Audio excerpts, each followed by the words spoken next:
उसके बाद मैं वहाँ पे एक बहुत बड़े बौद्ध लामा योगी के पास पर पहुँचा, वो दर्शनार्थ गया। न तो वे बौद्ध लामा हमारी भाषा जानते थे, न हम उसकी भाषा जानते थे। इसलिए हमने एक दुभाषिया को बुलाया था। उसके माध्यम से उनकी मेरी बात होने लगी। मैंने जब उनसे योग के संबंध में गुप्त बातें पूछी तो इन योगियों ने कहा कि यह दुभाषिया अनाधिकारी है, उसके सामने ये बातें नहीं बताई जा सकती हैं, इसलिए इस दुभाषिया को यहाँ से हटा दो।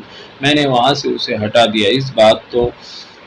बात तो भाषा ज्ञान के अभाव में ही होने नहीं हो पाई। अतः मैंने दुभाषिया को बुलाकर मैंने कहा कि इनसे कहो कि ये मुझसे यौगिक भाषा में बात करें, जिससे हम एक दूसरे की बातें भली भांति समझ सके। उन्होंने यौगिक भाषा में बातें करना प्रारंभ कर लिया।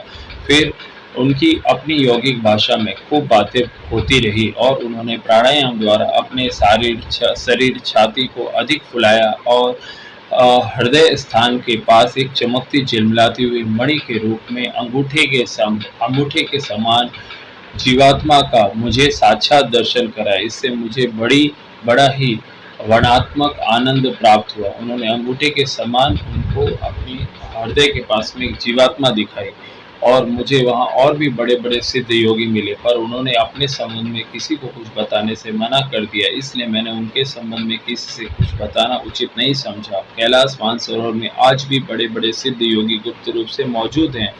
मुझे पूर्ण विश्वास है वो सिद्ध योगी कोई भी जगह, कोई भी तीर्थ स्थली, कोई भी जगह पे आते जाते रहते हैं, सूक्ष्म रूप से सब जगह पे विद्यमान है।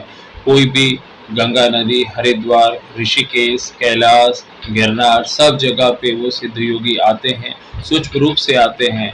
शिवरात्रि को आते हैं, पूर्णिमा को आते हैं, जो माघ के महीनों में आते हैं और उस समय आके वो सूक्ष्म रूप से अवेलेबल रहते हैं और वहाँ पे आके दर्शन भी देते हैं, स्नान भी करते हैं और फिर अदृश्य हो जाते हैं। शास्त्रों में उनकी महिमा के संबंध में जो भी लिखी हुई बातें हैं वो सत्य हैं, उसमें तनिक भी संदेह नहीं है। जो भी सिद्ध योगियों को या सिद्ध संतों को सूक्ष्म रूप से जिनका चिंतन करता है, जिनकी प्रार्थना करता है, वो सिद्ध योगी उसको दर्शन देते हैं। सिद्ध योगी सब उन लोगों को सब मालूम है।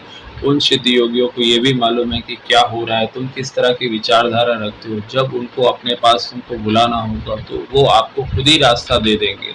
जैसे ही आप उनको याद करते हो तो वो भी आपको याद करते हैं और सिद्ध योगियों के दर्शन आपको जरूर होते हैं और वो सूक्ष्म रूप से हर जगह विद्यमान है, उन्हें सब बातें मालूम होती हैं। इसलिए कैलाश मानसरोवर के अंदर जो भी हमारे सिद्ध संत के बारे में जो लिखा हुआ है वो सब बिल्कुल सत्य है। सिद्ध संतों की जय हो। हरे कृष्ण हरे कृष्ण।